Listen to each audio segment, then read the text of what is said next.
What's going on, Washington Commanders Nation? It's your boy Rio Robinson back with the latest and greatest from the Rambling with Rio YouTube channel, where we ramble about the Washington Commanders. Today is Monday, April 17th, and it's official, y'all. The off-season program for our Washington Commanders officially commences today. Players and coaches are reporting to Ortho Virginia Training Center at Commanders Park to start the off-season program. What that consists of, it's going to be strength and conditioning, weightlifting, rehabbing for injuries, and meetings. So offensive, defensive, special teams meetings. There will not be any on-field work started on phase one of the offseason program, but shit gets kicked off. We are that much closer to the 2023 season, and we're that much closer to the NFL draft. We are now 10 days away, 10 sleeps away from night one of the NFL draft on the 27th, when Washington is on the clock at pick 16. But today, the topic of today's video is something that I hold near and dear to my heart. Every Tuesday, when NFL training camp starts, we all gather for a yearly tradition of one of the most exciting and best produced shows on television. HBO and NFL Films' Hard Knocks, where they cover training camp. The show is so good, they give us two renditions of it now, because now there's a training camp version and there's an in-season version of the show. We're talking about a show that has won over 18 sports Emmys over the years, a show that humanizes NFL players and organizations, a show that really gives us a feeling for how it is, what the day-to-day is like for an NFL franchise. It is the best, man. I love it. It's because football players, they wear helmets on the field. So the show was created to turn football players into people, to see the human aspect of it. The massive scope, meticulous editing, and time-hopping special effects that highlight a production under massive time constraints. But it's the film crew's access to the NFL players that makes the program special. Hard Knocks is just different, man. It launched in 2001 with the Ravens, that 2000s Ravens team that we've all know and love, that went crazy, that won a Super Bowl without an offense, and it's been on a run ever since. And while no team has won a Super Bowl the year they were covered on Hard Knocks, 11 of the last 13 teams that have appeared on the show have equaled or improved their win and loss record. The Cleveland Browns, they started the transformation of their franchise on the show. They went from a winless 2017 season to coming within a half a game of a 500 season the next year, 7-8-1. The 7-9 the Raiders improved their record to 7-9 from 4-12. But let's keep it a buck. Hard Knocks does not deter or improve your success, but what it does is give your team a different level of access and goodwill from the public. We don't have anything to hide from anymore. I think we've never seen the team on Hard Knocks before because Dan Snyder did not want the world seeing our dirty laundry. But we now have nothing to hide from being on Hard Knocks. And here are the reasons why I believe Washington should be the number one option for Hard Knocks this year. We're going to get into that in just a second, but just think about it. Look at the goodwill that Hard Knocks did for the Detroit Lions last year.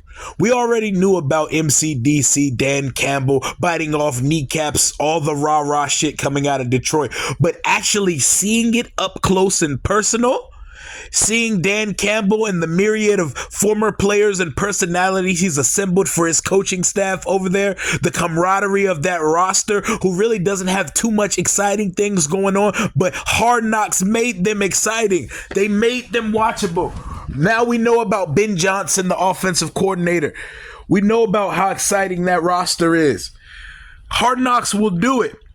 A 30-person NFL camera crew following you around your facility for a few weeks and recording over 2,000 hours of footage with unencumbered access to the players, the front office, fans. You're going to get must-see TV, and there's a reason why this show has won over 18 sports Emmys to this date. But that takes me to this year's options. This year's options of teams who cannot turn down Hard Knocks if the league requires them to do it. It's the New Orleans Saints, the Chicago Bears, the New York Jets, and the Washington Commanders. And by round of elimination, to me, this is between two teams. But we're going to get to that in just 1 second. I just told you about teams not being able to turn it down. So since 2014, there became an exemption for Hard Knocks where under these three criteria, you cannot turn down Hard Knocks. If you have you can't do Hard Knocks if you have these three criteria. If you have a first year head coach, if you've secured a playoff berth in the last 2 seasons, and if you've appeared on the show within the past 10 seasons. If any of those happen to fall under your team's curtain, you cannot do Hard Knocks. The 4 teams this year that do not meet that are the Bears, the Saints, the Jets, and us, the Commanders. Which takes me to, let's call a spade, man. Nobody gives a fuck about the New Orleans Saints and the Chicago Bears, and I mean that with all due respect. Respectfully, no one gives a flying fuck about either of those franchises. Like, who wants to watch the Chicago Bears head coach is named Eberflus. Nobody wants to watch Matt Eberflus coach a football team. Justin Fields is literally the only thing interesting about the Chicago Bears. Sure, they spent some money. Sure, Ryan Poles is a cool, interesting GM. Nobody gives a fuck about that team. Moving on. New Orleans Saints. We want to watch gothic Kirk Cousins. Emo Kirk Cousins, a.k.a. Derek Carr. Yeah, Alvin Kamara's cool. Alvin Kamara might not even be there. Him and his buddies are beating the shit out of guys in Las Vegas. He might not be there. What do we watch? Slant Boy run routes for the Saints? Their head coach isn't interesting. Dennis Allen. Right now, they're a boring organization. Round of elimination. You are out as well. Which takes me to the New York Jets, which is everybody's prohibitive favorite to get Hard Knocks this year. And we all know why. They're getting the most popular player in the NFL on their team. The guy who controls the narrative during the offseason, the prima donna, the all-time great, Aaron Rodgers. Aaron Rodgers and just the simple allure of New York City, the backdrops, the culture, the media. New York is a dominating force when it comes to entertainment. So you understand why New York is a favorite in the conversation. But outside of Aaron Rodgers and the allure of New York City, is the organization really that interesting? Is Woody Johnson and Sauce Gardner? They had the offensive and defensive rookie of the year, Sauce Gardner and Garrett Wilson. Breece Hall is nice coming off an injury, so they have a redemption arc for Breece Hall. Robert Saleh's a cool coach. Is he that interesting? To be determined. I guess we'll see if they get Hard Knocks, but I don't really see that team as that interesting outside. If Aaron Rodgers wasn't coming onto that roster, there's nothing interesting about that football team. Which takes us to us, who I feel like should be I vehemently feel like we should be the leading candidate for Hard Knocks this year. And ultimately, I think we get the in-season version and the Jets get the training camp one because they're on Aaron Rodgers' dick. So they're going to do whatever it takes to put Aaron Rodgers' team and the New York City team on Hard Knocks. But us, the Washington Commanders, we have all of the built-in storylines and cachet to be one of the best seasons of Hard Knocks history. You're watching a team repair its reputation. A formerly revered franchise being resurrected back to life and prominence. The vibes are back. They want to see what the vibrations are back in the building during preseason. The fan turnout. We're watching the post-Dan Snyder era Washington Commanders. You know the goodwill Hard Knocks did for Detroit last year? That would be us. We could turn into media darlings again. We are the franchise with more name changes than playoff wins in the last 20 years. From first in the league to attendance when Snyder bought the team to last in attendance as he sold the team. We're under new management. The league should want to put on display on the big screen in 4K our new ownership group. and the magic effect. Magic Johnson. Magic Johnson has a smile that illuminates a room. He has a charisma about him that every single person in the room wants a part of it. Magic Johnson, just follow Magic Johnson with a camera for a 20-minute segment of Hard Knocks, and people are just going to be around their TVs like, oh my God, wow, I love Magic Johnson. Just watching it all, watching the new ownership group come to a consensus to make new decisions, watching them delegate a new stadium and renderings and blueprints for a new stadium. That is interesting. That is exciting. And unlike the other three coaches that I mentioned, Dennis Allen, Robert Saleh, and Matt Eberflus, Ron Rivera is a respected coach in league circles, and this is going to be, I'm going to be completely honest, this is Ron Rivera's swan song season.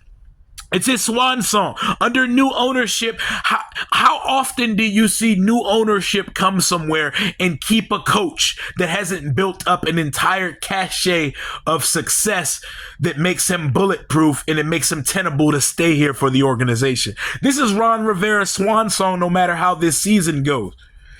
He could retire, he could fade to black and get a front office position or something, or he could just be moving on. There's a lot of ways this could go, but this is most likely Ron Rivera's final season as head coach of the Washington Commanders.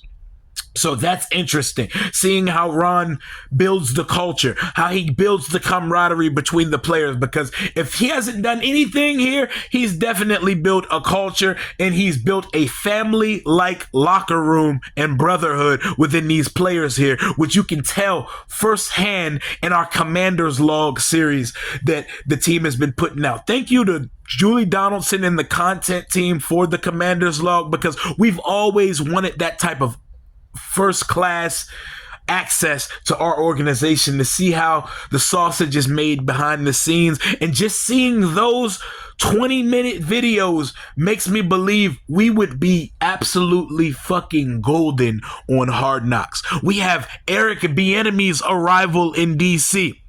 The tough, hard-nosed, raw Dan Campbell effect character, Eric Bieniemy. We're going to expose how he is. You know how it's a whole mystery what he did in Kansas City as an offensive coordinator? Well, it's his show here. Our offense is his baby.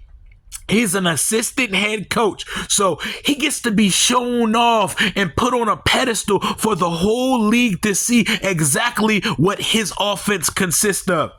This would be great for Eric Bieniemy, who wants to become a head coach in this league on his final shot. Show him off to the league. Show him cussing out players. Show the culture. Show what his offensive verbiage consists of. Eric Bieniemy is going to be absolute gold, and offensive coordinators usually steal the show on Hard Knock. I still remember how great Jay Gruden was on the Cincinnati Bengals for Hard Knock. Can you imagine Eric Bieniemy's sound bites this summer or during the season on Hard Knocks? Another storyline, QB competition and a young quarterback. The world wants to know who Sam Howell is. Well, Come on down, bring them HBO films and NFL films cameras on down to Ashburn. Let's see how he gets along with the locker room. Sam Howell, cool as shit, swaggy white boy. He's the white boy that grew up with the brothers, and you can tell when you hear him talk to him. He sounds different than when he puts his interview voice on for the press conferences. Howell from round the way. Follow him and Jacoby Brissett around. Jacoby Brissett is the ultimate glue guy, locker room veteran, mentor guy. Listen, it's not a real quarterback competition, but it's enough of one that we can make it a storyline on Hard Knocks, and it's going to be fun watching their reps and watching their communication, watching their meetings, how they get along in the room. Star player redemption arc. Chase Young, the Predator, the generational talent tabbed player we took out of Ohio State. He's on the last legs of a redemption arc, literally and physically. We're waiting to see him become the player, the generational 12-plus sack a year guy that we drafted him to be out of Ohio State. The team has spent all offseason mulling the decision to pick up his fifth-year option, and a lot of fans are starting to get fed up and are starting to not believe in Chase Young. Is he going to turn it around? Is he going to have that burst back when that stone cold ass bionic knee brace comes off his leg? Is he going to get back to it? And you know he's must see TV every time the camera's on him, because if there's one thing I know about Chase Young, the energy is infectious, and that boy knows how to find a camera and he knows how to get a soundbite off. Mic him up all day, every day at practice. Chase Young is going to be one of the major storylines if we get Hard Knocks, because he's going to be one of the major storylines coming out of Ashburn all off season. I hope he shows up to OTAs, by the way. We have feel-good stories. Jeremy Reeves making All-Pro in the Pro Bowl team last year. Brian Robinson coming back from getting shot to run for almost 1,000 yards in 12 games last year. And we have personality galore, a family environment, and the possibility, because Ron put it on the table, of having joint practices this year with another team, bringing another team to our camp. If we get Hard Knocks, guarantee it, because joint practices are must-see TV on Hard Knocks. You mixing it up with another team. You're getting game-like environment in practice, and they go at it, and the competitiveness gets out of hand. They start fighting, they start throwing hands. Y'all remember when D-Hall got mixed up versus the Texans and DeAndre Hopkins, and these boys was throwing hands. Garcon was calling dudes fuck boys. It was great TV. I remember they cut the episode to black and cut the credits after Jonathan Joseph was like, man, we got to get the fuck up out of Richmond. I need that in my life. I don't know about you guys, but I need it in my life. I love Hard Knocks. I watch it every year. I even watched like Great Value Hard Knocks on Amazon Prime when they had the All or Nothing show. But nothing touches Hard Knocks. There's 2 versions of it. NFL, don't drop the ball. Washington Commanders has to be on one of your renditions of Hard Knocks. I'm impatient, so I would prefer it to be the training camp version. But with new ownership underway here, they could be wanting to give us some time. So they may wait for the regular season version. But there is no excuse with the 4 teams that are qualifying that Washington is not selected out of a crop of New Orleans Saints, Chicago Bears, New York Jets, and us. Washington Commanders Hard Knocks training camp with the Washington Commanders. Manifest it, believe in it, enjoy it. That's all I got for right now. Hail to the Washington Commanders. Deuces.